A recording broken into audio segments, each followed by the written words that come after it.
مشکات شریف کی روایت ہے، حضرت ابو ایوب انصاری رضی اللہ عنہ روایت کرتے ہیں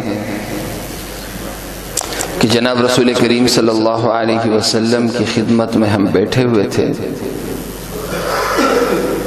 کہ ایک شخص آیا، کافی دور سے آیا ہوا تھا۔ جناب رسول کریم صلی اللہ علیہ وسلم سے عرض کیا، یا رسول اللہ عزنی و اوجزنی، یا رسول اللہ مجھے کوئی ایسی مختصر نصیحت فرما دیں، مجھے ایسی کوئی مختصر نصیحت فرما دے جو میری زندگی بدل دے۔ جناب رسول کریم صلی اللہ علیہ وسلم نے ارشاد فرمایا، 3 کام کر لے، تمہیں کبھی مایوسی، کبھی ناکامی نہ ہوگی۔ پیغمبر پاک صلی اللہ علیہ وسلم نے پھر فرمایا، اذا قمت فی صلاتک فصل صلاة مودع ولا تکلم بکلام تعذر منہ غدا واجمع الآیاس مما فی ایدی الناس۔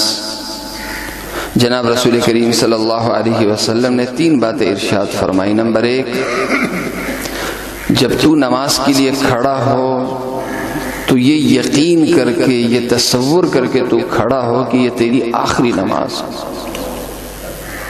جس طرح ایک شخص جسے سزائے موت ہو چکی ہو،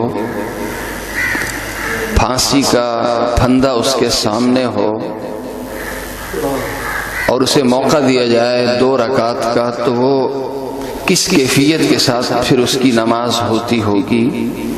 فرمایا کہ بس یوں ہی سمجھ لو کہ سامنے پھانسی کا پھندا ہے، اس نے یہ نماز پڑھنی ہے اور یہ پھانسی پہ چڑھ جانا ہے۔ تو فرمایا اپنی آخری نماز اس طرح سے پڑھ جیسے یہ تیری بالکل آخری نماز۔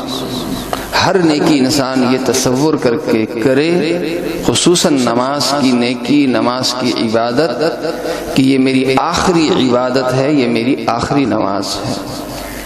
خشوع خضوع خود بخود پیدا ہو جائے گا، اصولوں کی پابندی، آداب کی پابندی خود بخود آ جائے گی، اس لیے کہ دل جو آخرت کی طرف پورے طریقے سے متوجہ ہو گیا۔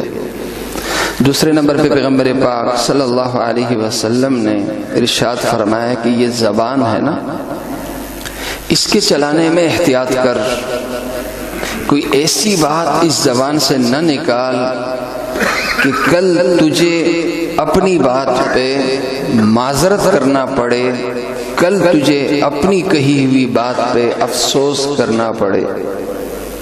یہ زبان، اس زبان سے جب تو بات کرے تو بات اس طرح سے کر کہ تجھے یہ پتہ ہو کہ میں ایسی بات کر رہا ہوں کہ کل مجھے اس پر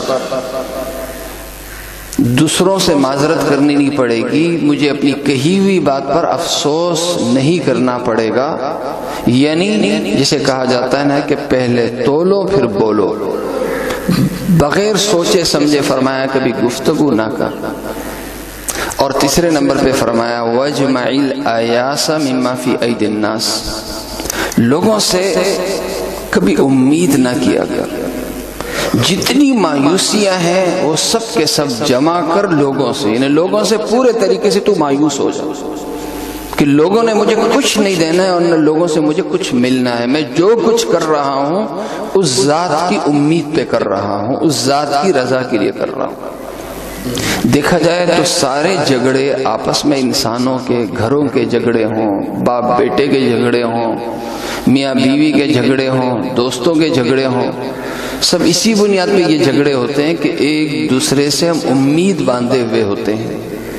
باپ بیٹے کی خدمت کر رہا ہے امید کی بنیاد پہ، شوہر بیوی کی خدمت کر رہا، بیوی شوہر کی خدمت کر رہا امید کی بنیاد پہ، دوست کی خدمت کر رہا امید کی بنیاد پہ۔ ایک دوسرے سے ہم امیدیں لگائے بیٹھتے ہیں، جب اس امید کا خون ہوتا ہے تو پھر ہم ایک دوسرے سے مایوس بھی ہو جاتے ہیں، اور ایک دوسرے کے دشمن بھی ہو جاتے ہیں۔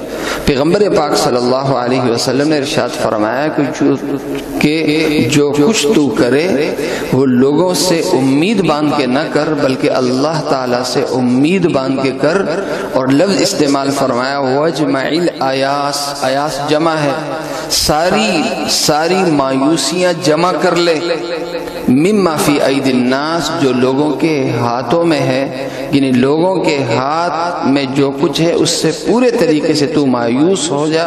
امید اگر تو نے رکھنی ہے، بدلے کا یقین رکھنا ہے تو صرف اللہ کے لیے۔ جب اللہ کے لیے تو کام کرے گا تو کبھی تجھے مایوسی نہ ہوگی، کبھی تجھے پریشانی نہ ہوگی، اور کسی سے تمہاری کوئی دشمنی بھی نہیں ہوگی۔ اللہ تعالیٰ مجھے اور آپ سب کو عمل کرنے کی توفیق عطا فرمائے۔ الحمدللہ رب العالمین۔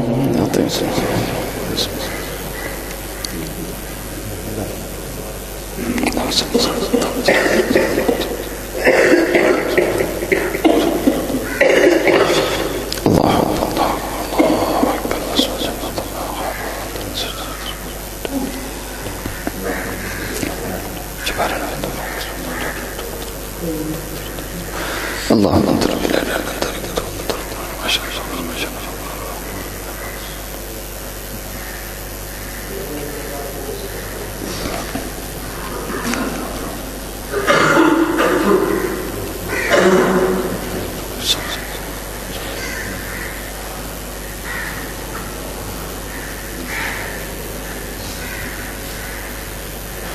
برحمتك يا ارحم الراحمين۔